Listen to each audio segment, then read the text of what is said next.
Hi everyone, I'm Gary Null. Video streaming this because I want to do a classroom on the air. What's the topic? Aging. What specifically about aging should we be concerned about? The fact that almost all the illnesses that we consider normal to the aging process are not. Arthritis, inflammatory conditions are almost always at the beginning of the disease process. Things we take for granted, things that we think are normal, things we like, things that we eat and drink all the time, habits that we incur throughout our life. And then one day we wake up and we think we're a certain age, we're 45. And what's wrong with that? Well, nothing's wrong with being 45 or 55 or 60 or 70 or 90. What's wrong is, are you that age biologically as well as chronologically? Meaning, is your heart, your muscle, your brain, your liver, your kidneys, your musculature, is it the same age? Is it younger? It can be. Or is it older? And if so, how much older? Throughout history, we couldn't determine that. We can only observe some anecdotal evidence. When I was in the rainforest in Brazil doing research about how people there lived, I was told, long lives, and yet they didn't have any of the benefits of our modern healthcare system. They didn't have the hospitals, they didn't have the surgeons, all of the different specialties, and their diet was different. So I went down there just to see for myself, because I frequently have found that textbooks, well-meaning and frequently offering good insights, also have limitations and could have biases, or simply no one's aware of the truth of a matter. I remember my brother and I, Howard, being in the rainforest, and we thought, because we each had a baseball hat on, and there was a canopy above us, that wouldn't be a problem. Well, it was. We were getting a lot of sun that we weren't aware of. As a result, the guide told us that one of the people said, "You're going to have a bad burn." So he climbed up a tree. He did not have the shoe spikes. He didn't have a belt wrapped around the tree that he could hoist. He didn't have gloves. He had nothing. He was barefoot. He just climbed right up that tree. It was a coconut tree. Cut some coconuts, dropped them down, came down, opened them up, and took a gel out, and then had us massage it into our hands, arms, neck, and face. Within about a half hour, all that red had gone. He then had us drink the coconut water. He said it was good for helping if you got sunburn, but also if you had any problems, parasites and everything. And he said because they were frequently drinking water out of the cauldrons they had collected from the rainforest. When it rains, the leaves, they would draw all that into a bowl a big container where they could then drink that water. They knew drinking right out of the river was dangerous. People get sick. And then I asked him, "How old are you?" And the interpreter asked him, he said, 72. And I'm thinking, I don't know anyone over 40 who could do what you just did. And even some athletes couldn't do what you just did. And you just did normally. And then they talked about how long they lived and things they thought contributed to it. The number one thing was that they had extended families. Everyone knew everyone, and everyone was there to share as they grew through life. They also had the wise men and wise women who could answer almost any question because they had lived through everything. They'd lived through every stage of life, and therefore they could look back at people who were younger and had questions but didn't have answers and guide them. They were transitional in a person's life. What happens when when you get married? What happens when you have children? What happens to prevent them being sick? So I spent a whole day gaining information. But the one thing I was very curious about, what kind of diet? They had a lot of gourds and plants and root vegetables, lots of fruits I'd never seen before, and I was tasting everything. But I'm thinking, you don't have a lot of animal proteins. They know mainly on ceremonial occasions they do.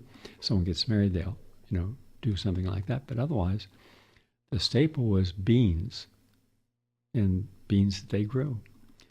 So I went back to the laboratory where I was a junior research scientist, the Institute of Applied Biology. I would later become senior research fellow and the director of the anti-aging division.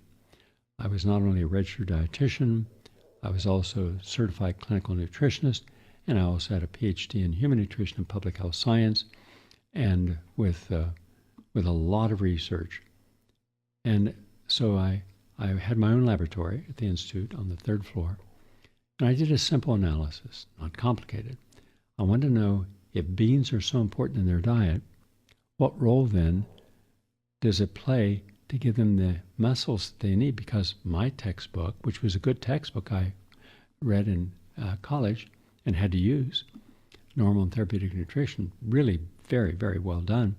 But it said only animal proteins were complete.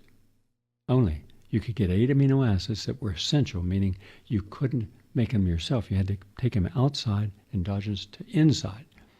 You had to eat them 3 times a day, and hence the whole basis of the American diet of having protein 3 times a day. Well, when I did the research, I found out, wow, I made a mistake because I found all 8 essential amino acids in some black beans because they said they use black beans down there. So I just wrote a note to Dr.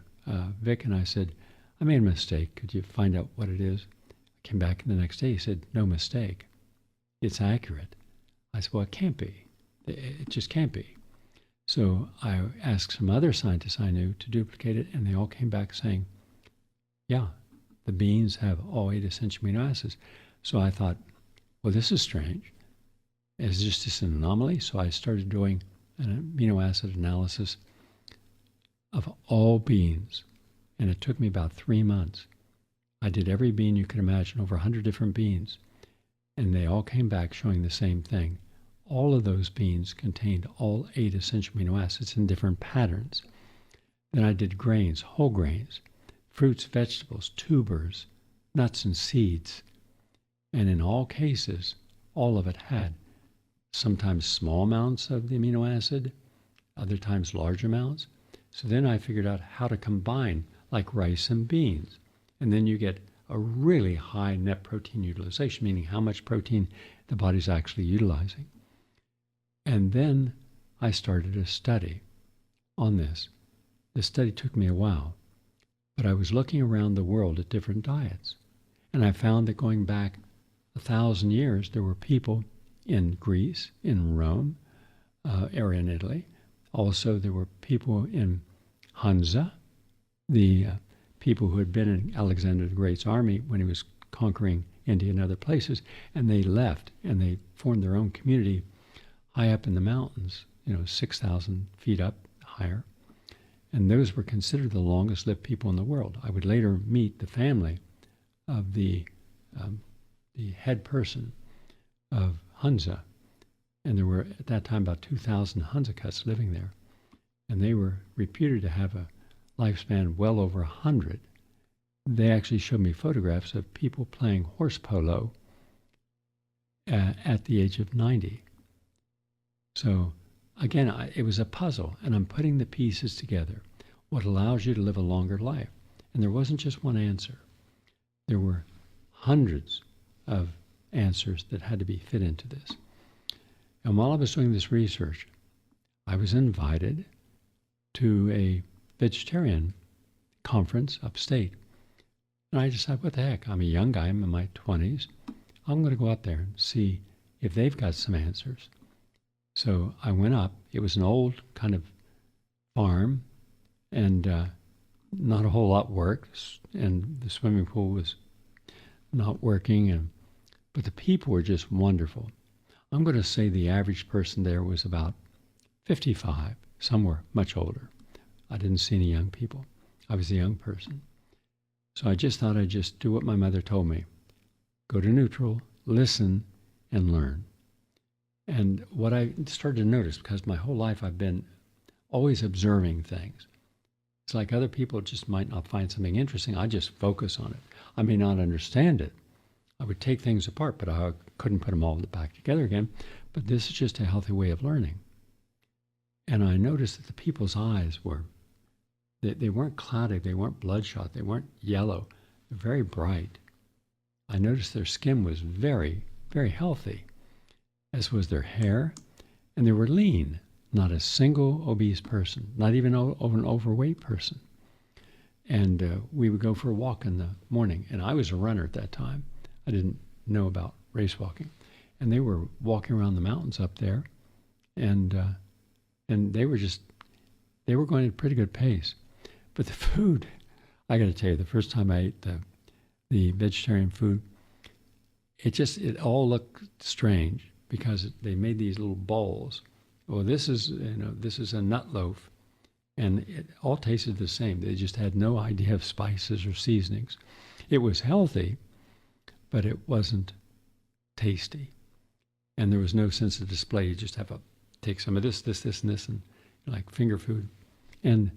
But then they told me their stories about what they learned in their lifetime, and that's where it really pays to listen to people who've been successful at their life, not just a career or relationship, and especially successful about their health.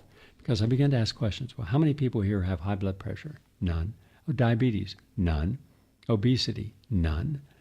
Okay, how about memory loss? Because you're in an age where many of you won't have the same memory.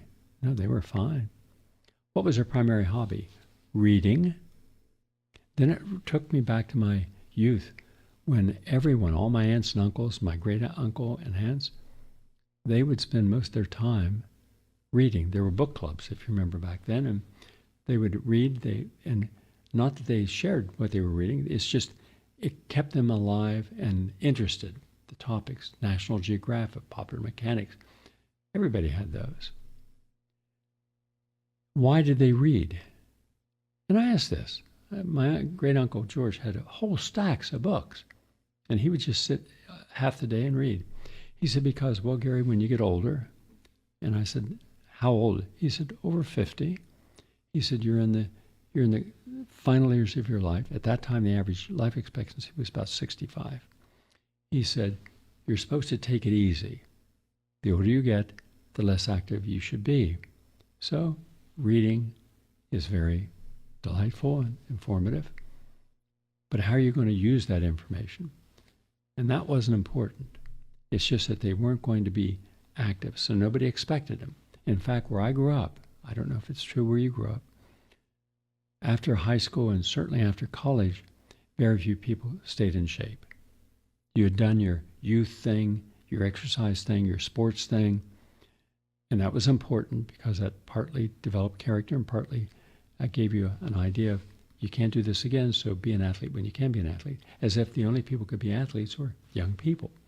In fact, it was so, that thought was so systemic in our society that Peter Roth, who was the treasurer of the New York Roadrunners Club, the first, and Fred Lebow was the president, it took several years before we were able to convince Fred that Fred, an 18-year-old in a race and a 50-year-old in a race, you should have a category so that you're only racing with people within a 5-year group. No.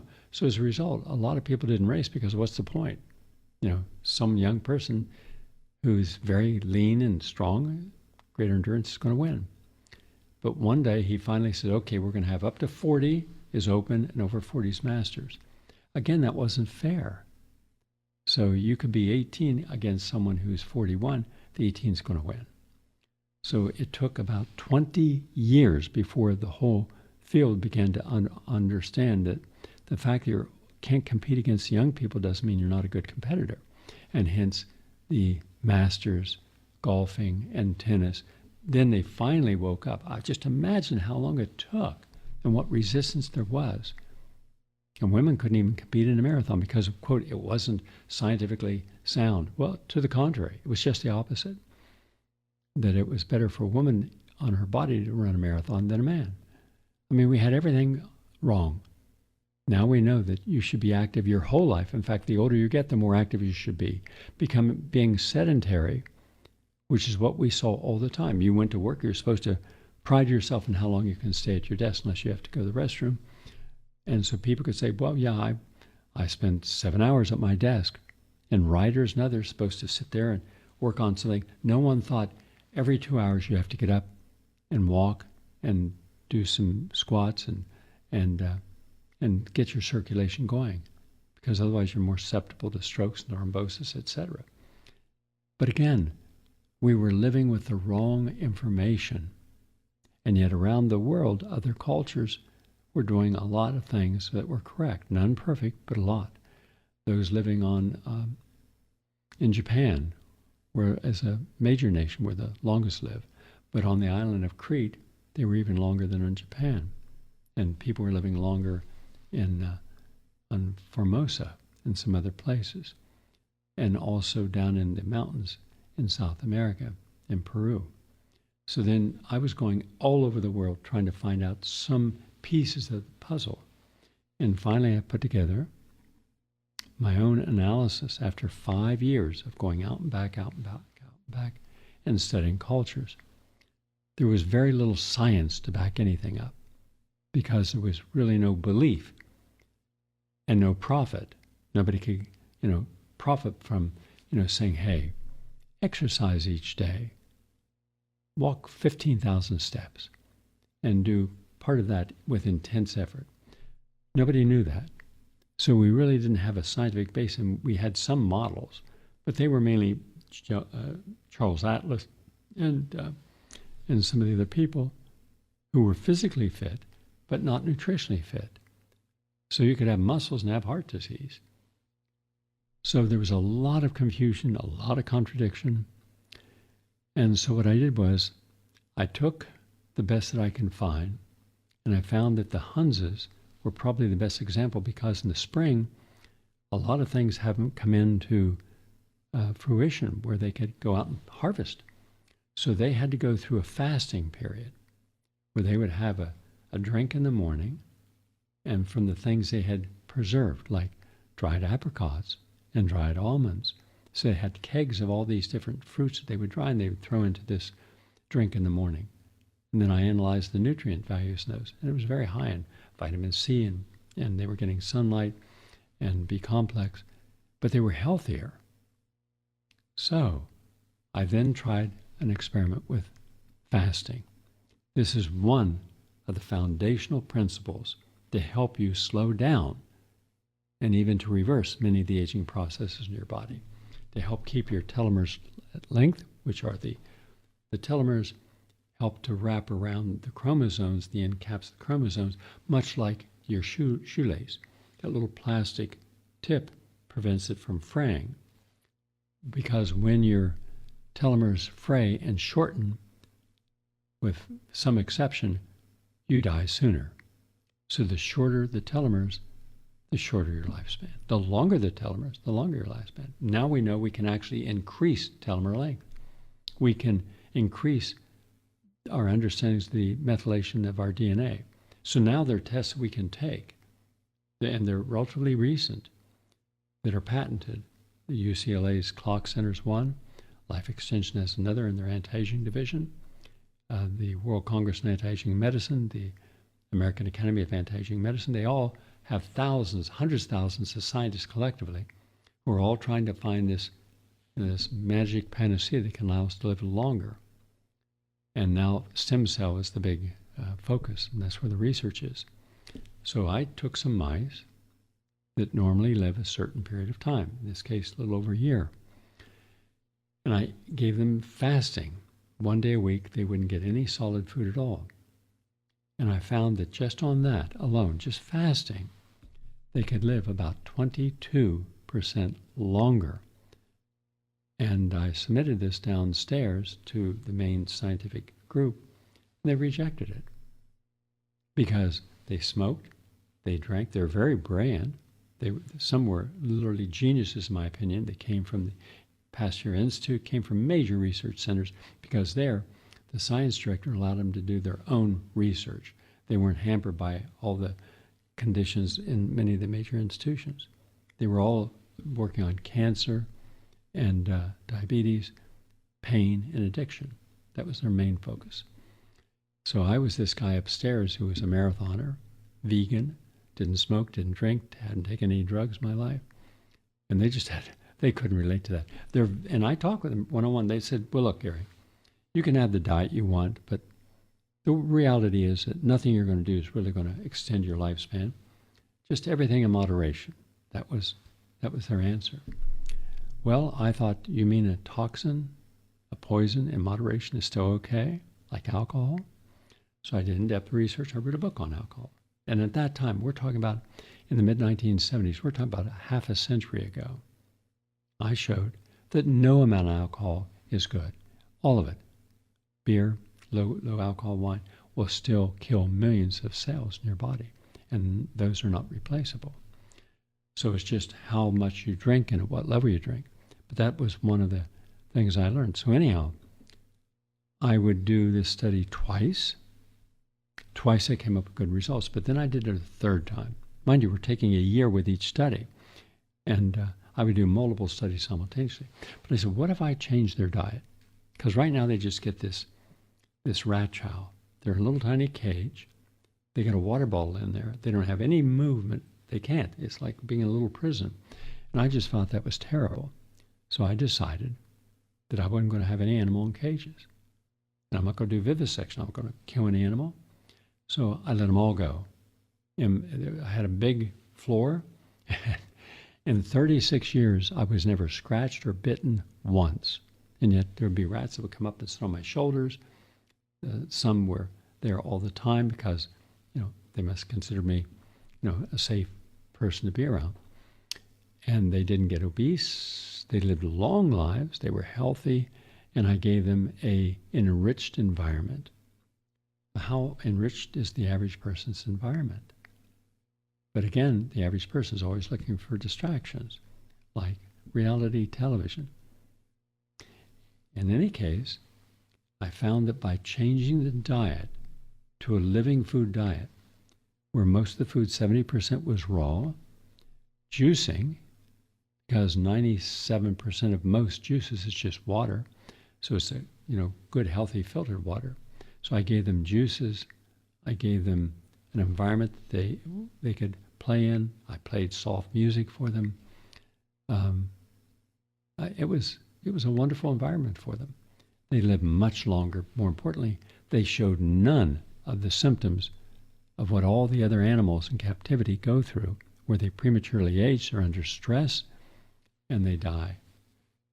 And yet they wouldn't send out my articles because they didn't believe it. They were so biased that nothing could change the lifespan. Maybe a year or two, but that was it. They were fatalist. Everyone I grew up with was fatalist, because when I asked people when I was a teenager and when I'd gone to college, after come back home, talk with my friends, nobody that I knew, not a single person where I grew up, changed anything throughout their life. Why? Because we were told the meaning of life: build your character, be a moral person, have a family, have a career then a family, because as long as you could provide for your family, as long as you contributed to the community in which you were in, which everyone did. I mean, you didn't have to ask someone to call a plumber, because if someone knew that your roof needed, some plumbing, they would go over there and fix the plumbing in the attic and the basement and wouldn't charge you. That's the environment I grew up in, where people cared about one another. In fact, every Saturday morning, my mother would say, "Gary, get the lawnmower." And I was to go up 5 blocks in every direction from where I was. And if I saw a lawn that was overgrown, just go in there and cut the grass. Mainly those were older people and they couldn't do it themselves. So it was just considered that this is what you do to be a good neighbor, to show you care about people. Because everyone was still looking at the fact that you have your youth and you believe you can do anything and be anything until graduation from high school. Everyone would believe that. But then the day after high school, those who went to college knew they were going to have a different life than those who stayed home and didn't go to college.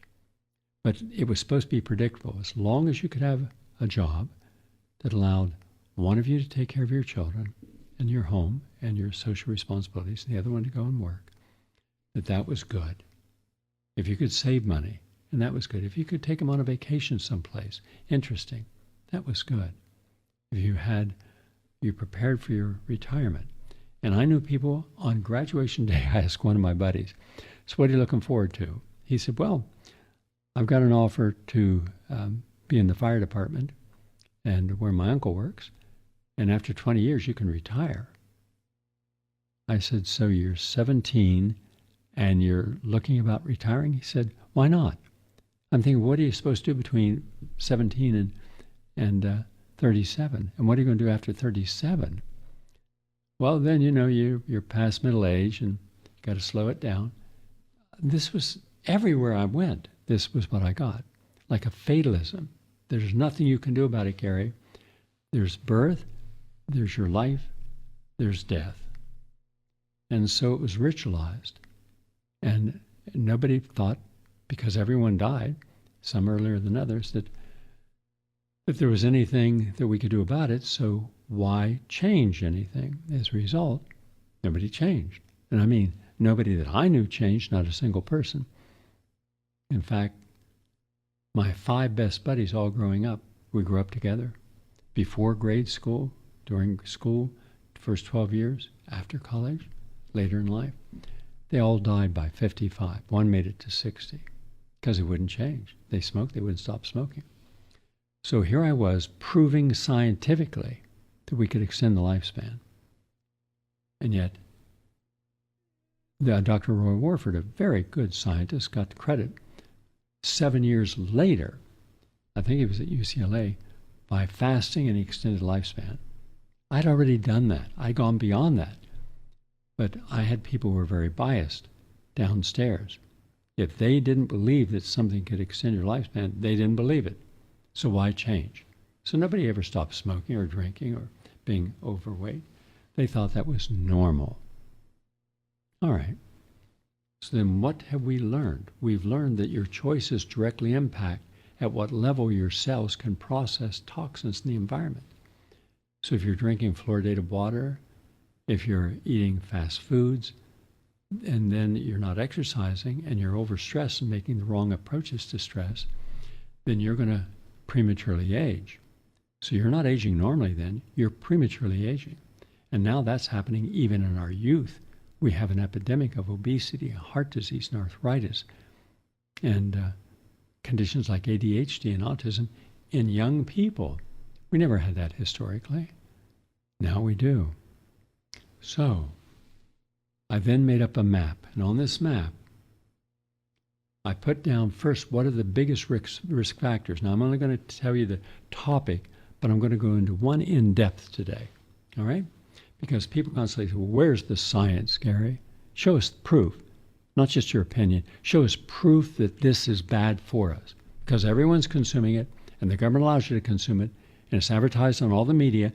So you're telling us that there's no ethics at the advertising council level within major corporations? And the answer is no, there's not. How about that? So here is what I found are the primary causes of premature aging. And when you prematurely age, you're going to end up with diseases. And a lot of those diseases come from the number one cause of aging, inflammation. Now, what causes inflammation? Well, I'll give you 2 good examples. Acrylamides, and they're really bad. Anything that's been cooked, baked, and is brown, like a piece of toast, turn it brown. The crust is already brown. A pretzel, a French fry, potato chip. Think of all the things that are brown. Those, in fact, can cause disruption within the cell because they're pro-inflammatory and can cause cancer. But how about all the animal products? You can't eat an animal product raw, you get sick.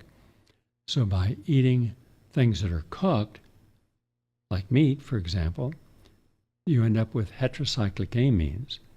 But those are also cancer-causing and cause massive inflammation.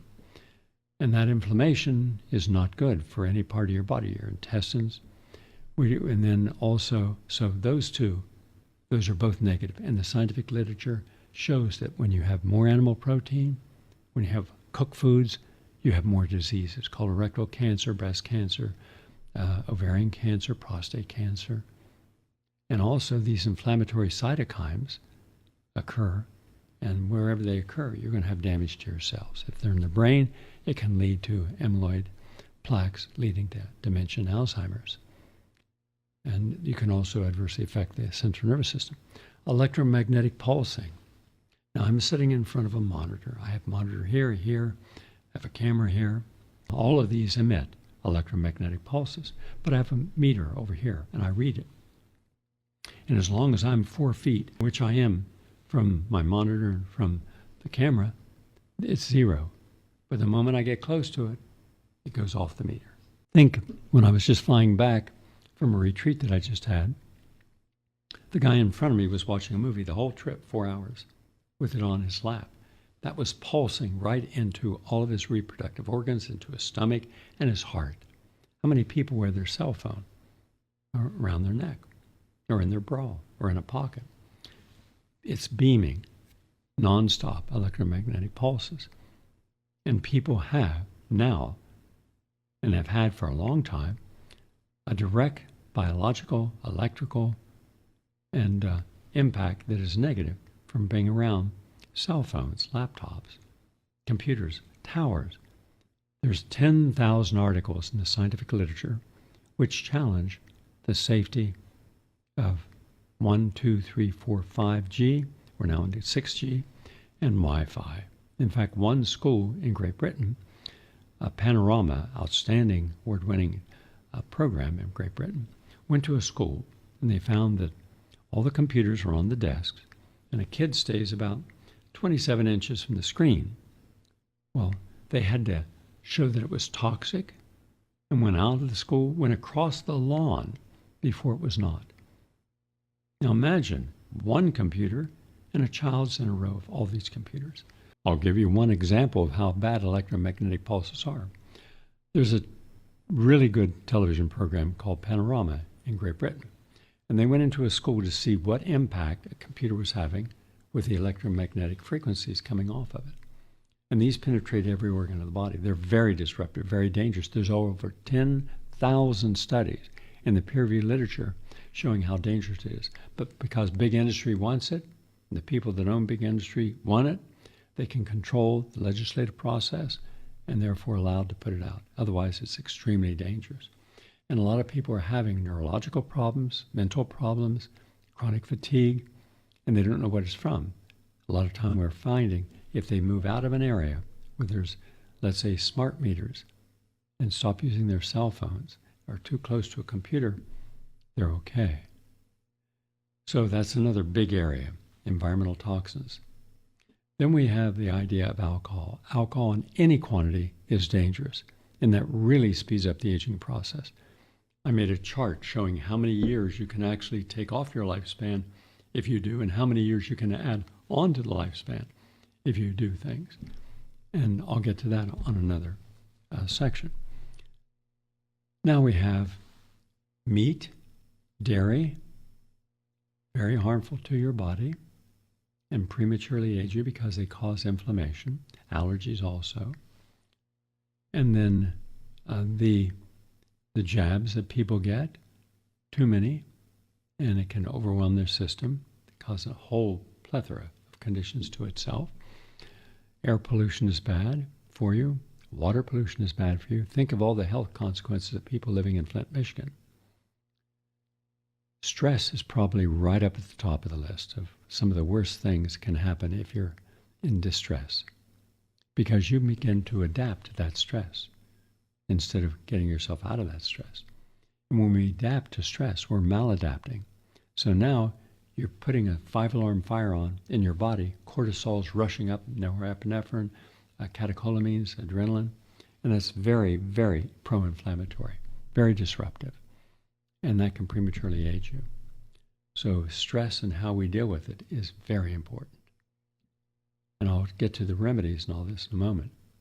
So we got stress, we have to exercise, sedentary is very dangerous, smoking is bad,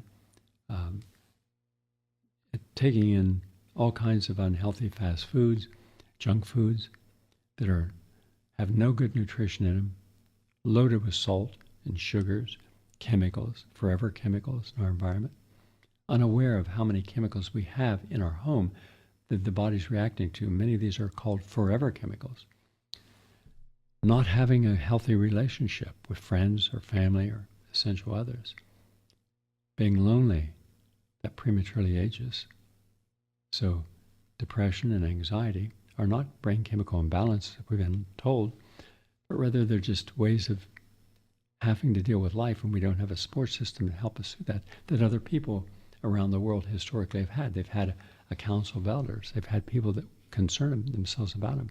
I knew growing up, my aunts and uncles If something were wrong, they'd be right there at the dinner table on Sundays talking about it and getting into solutions. So these are the things that cause premature aging, and it can take anywhere from 10 to 30 years off your lifespan. Yeah? So how can we extend that life and prevent those? Now there's 3 steps. Either you prematurely age, or you age normally, or you slow down the aging process, or even reverse it, actually 4. I'm in a position where I can share a lot of insights. Why? Because my entire adult life, I've been a research scientist and a clinician helping people to slow down and reverse aging. And to do this, in fact, they appointed me head of the anti-aging division at the Institute, and I then became a senior research author. I published over 1,000 articles, over 100 books, over 100 documentaries, 50,000 hours of radio broadcasting, counseled tens of thousands of individuals. But very importantly, I began to do over 50 years ago, starting in 1972, I began to do what I called health support groups, where a group of people would come in, would have all their medical background. They were not, none of the health support groups or studies were medical in any way, but still I had board certified physicians overseeing it and nurses involved as well. So for example, we get if we did one on blood pressure, everybody in the group had to have medications they were taking to control their blood pressure, but nothing had worked, meaning the drugs had not allowed them to have a normal blood pressure, only a stable blood pressure based upon medications they were taking. Some were taking as many as 3 or 4 medications.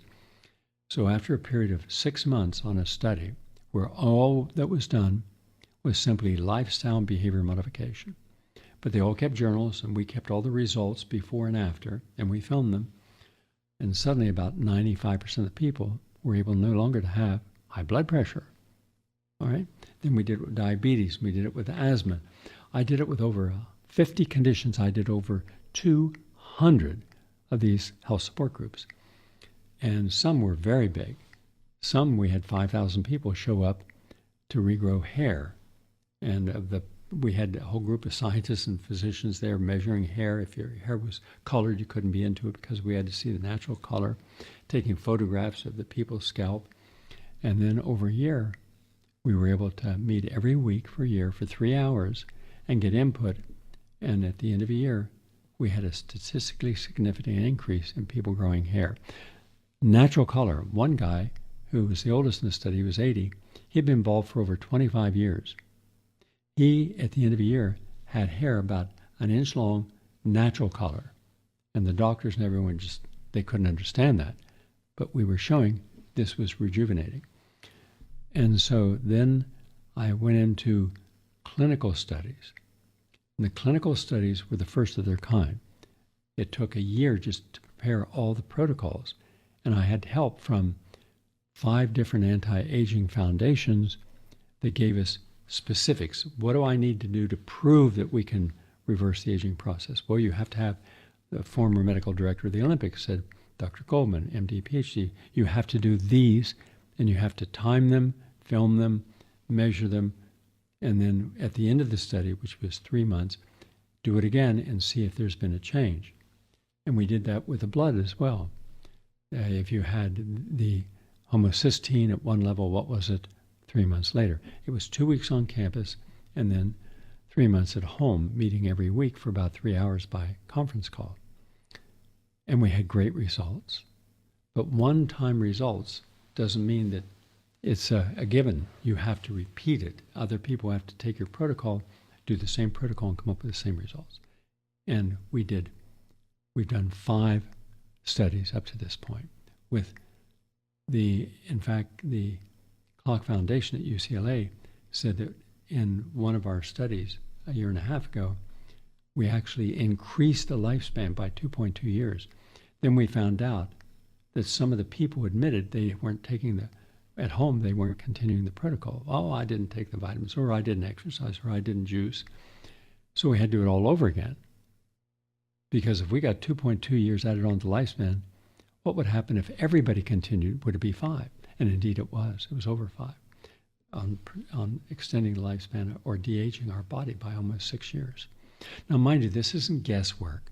This is methylation DNA tests by the people that actually invented it and patented it. But at the same time, we were getting good results based upon the other protocols that Life Extension had. They did the supplements, and I did all the food. And to support this, every single food and every single ingredient, like if I made a soup and there were 8 spices in the soup, I had to have 40 scientific peer-reviewed literature proof out of the National Library of Medicine that each and every one of those had a positive impact upon the body.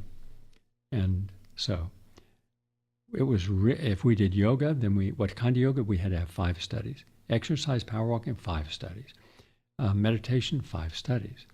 So we had over 1,000 peer-reviewed studies that supported every part of this. No one had ever done this before. This was the first in science, to have a group of human beings with nothing medical, but having all the blood workups and all the analysis, then staying on campus, and then at the end doing a post follow-up by staying on the protocol, and the results prove what no one had done with humans before in a group with all the pieces coming together. Now, and coming up in January, I'm going to do another one because I've added more insights of what I believe can reverse the aging process and extend it. Now I'm going to take one item. Why? Because there are a lot of skeptics, there are cynics, there are people that are fatalistic and don't believe in any of this. Fine. You don't have to believe in anything. But for those of you who want to know, Gary, can you give us an example of something we're doing that's really bad that speeds up the aging process? Yes. Sugar. What I'm going to share with you now are actual sciences, the studies from major institutions that prove that we've been lied to all along for decades about the dangers of sugar. We've been lied to about how much we're actually consuming because they only use white sucrose as a measurement. But what about high fructose corn syrup? What about glucose? What about all the other forms of sugar? Those count, but they chose to exclude them so that it looks like we're only using about 2.5 ounces of sugar a day instead of the amount we are, which is 0.5 pound a day. And that has real bad effects upon the body. First, let's look at sugar and addiction. The links between sugar and addiction are well documented in a multitude of studies.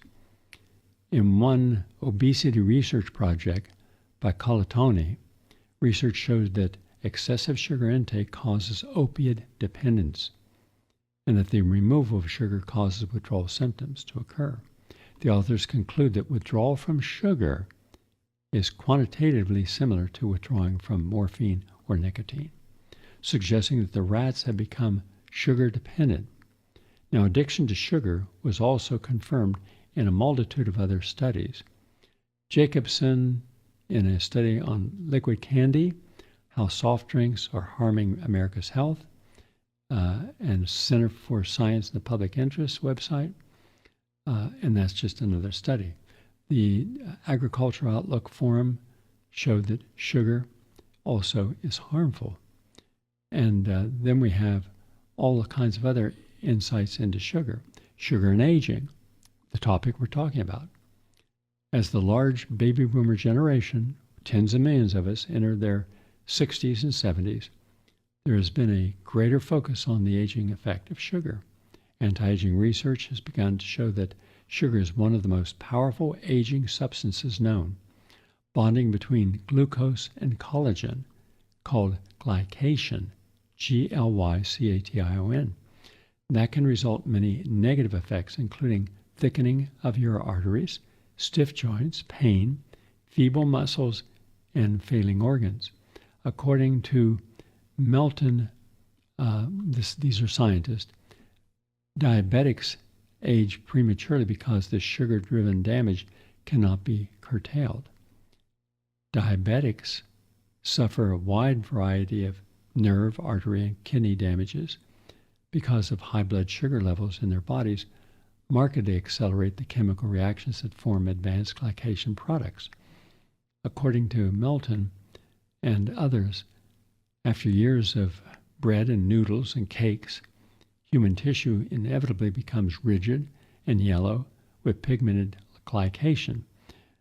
It may come as no surprise that scientists are trying to find a drug to break the age bonds rather than just tell people not to eat so much sugar.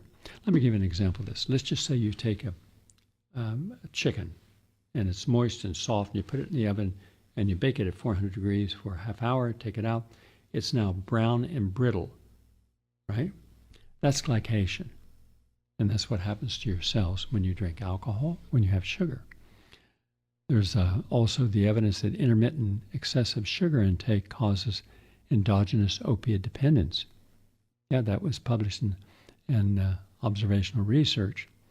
And that is equating sugar intake with some people with the effects of cocaine and the withdrawal. And that's why a lot of people have trouble getting up sugar. And it can also interfere in the protein levels of the dopamine transporter and tyrosine hydrolase in limbic and cortical areas in rats. Again, I'm talking about dozens and dozens on how it works in the brain. So if you think giving up nicotine is bad and cocaine, methamphetamine, you're correct. Fentanyl, really correct, but sugar is right up there. The neurosystems for reinforcement and inhibition of behavior, and that's what we eat, and that can directly impact our mood. The food-mood connection. The more sugar you consume, the more likely you are to be aggressive, the more likely you are to be fatigued, and to be on this seesaw. Sugar you take in, you spike up, and then you withdraw about half hour later. Then you go through a low, and then you have to go to that coffee break and get more sugar. The effects of sweetened ethanol solutions on ethanol self-administration and blood levels shows bad for you. So once again, whether you're eating something that's obvious in the way of sugar or it's hidden sugar, it's all having a bad effect. Now, what about sugar and appetite suppression? There are Anderson et al. And dozens of studies reason that a primary mechanism by which carbohydrates are thought to be to regulate satiety in food intake is through their effects on blood glucose. That means sugar. They found that food intake and subjective appetite are inversely associated with blood glucose response in the 60 minutes following consumption of carbohydrates. Carbohydrates with high glycemic index, glucose, polyglucose, and sucrose, suppress subjective appetite and food intake in the short term. That means that you can have something that's got sugar in it, and in the short term, okay, you feel all right, but then you get hungry again. Whereas if you have something like nuts or nut butter or an avocado, you're going to have your appetite be satisfied for a much longer period of time. And therefore, you're not on that seesaw. But a really bad area is sugar and cancer. In the 1930s, Otto Warburg, a PhD and a Nobel Prize winner in medicine, discovered that cancer cells have a fundamentally different energy metabolism compared to healthy cells. He found that increased sugar intake could increase cancer cell production. The more primitive nature of cancer cells requires a direct supply of glucose, not being able to master the more complex synthesis of glucose from larger molecules. The buildup of lactic acid and an acidic pH from direct consumption of glucose in cancer cells is a diagnostic factor for cancer. Early research using a mouse model of human breast cancer demonstrates that tumors are sensitive to blood glucose levels.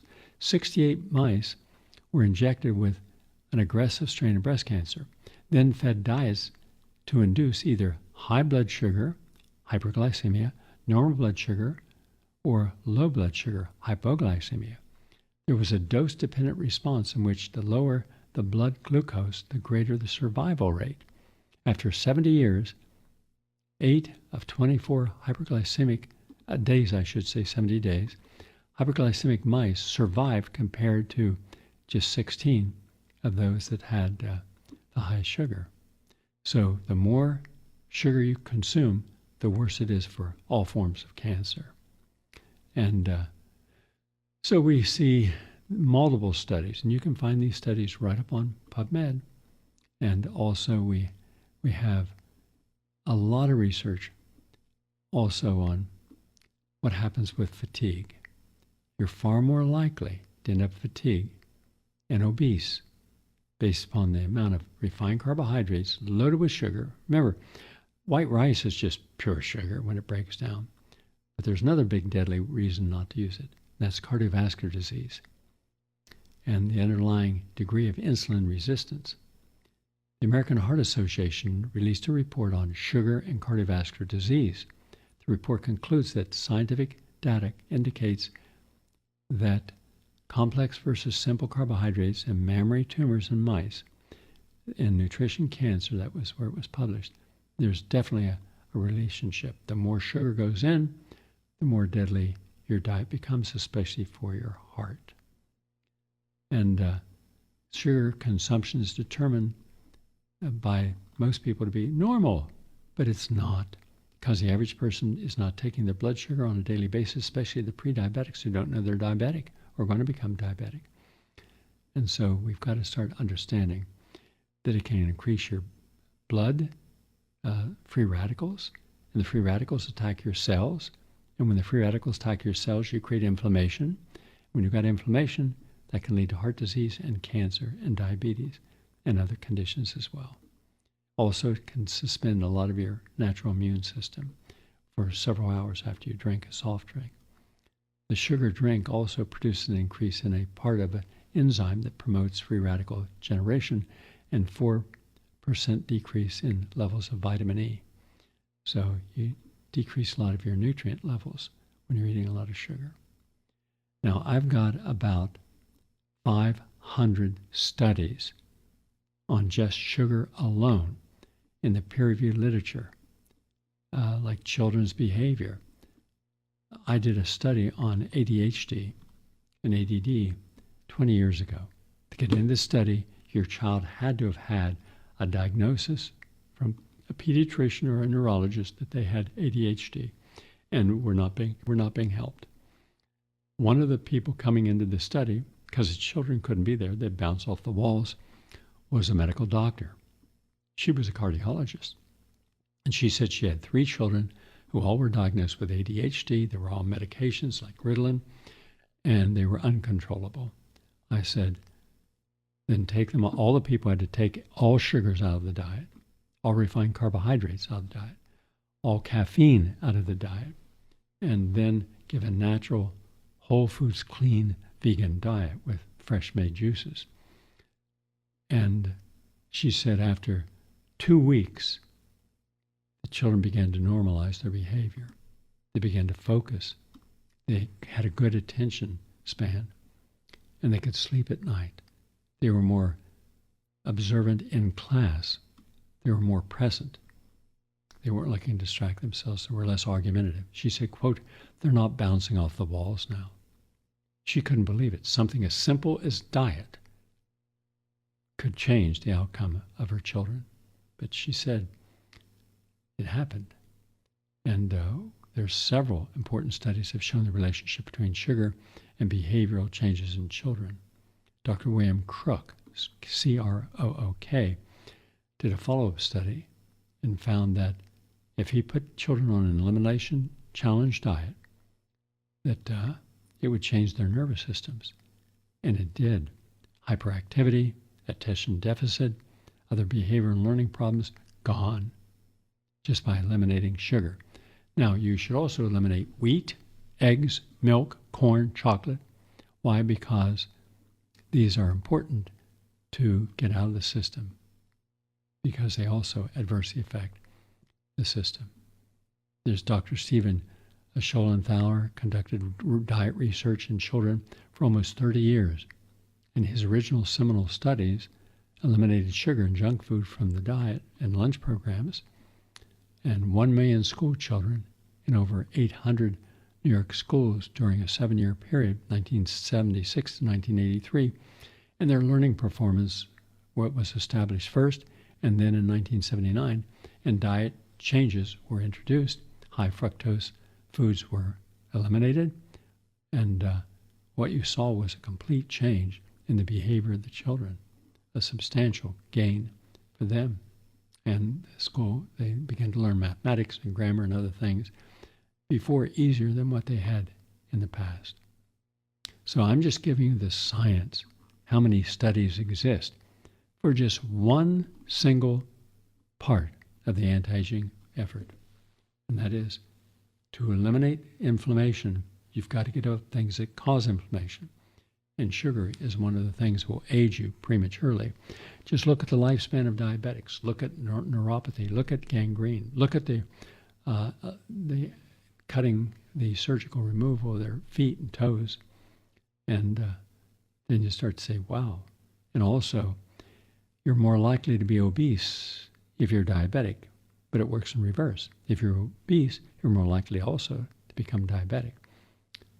So these things are interrelated. Let's just get rid of all these things and only put into our diet healthy exercise, stress management, a value and quality of life. What do I believe in? Because that's the one thing that was really important I learned traveling around the world.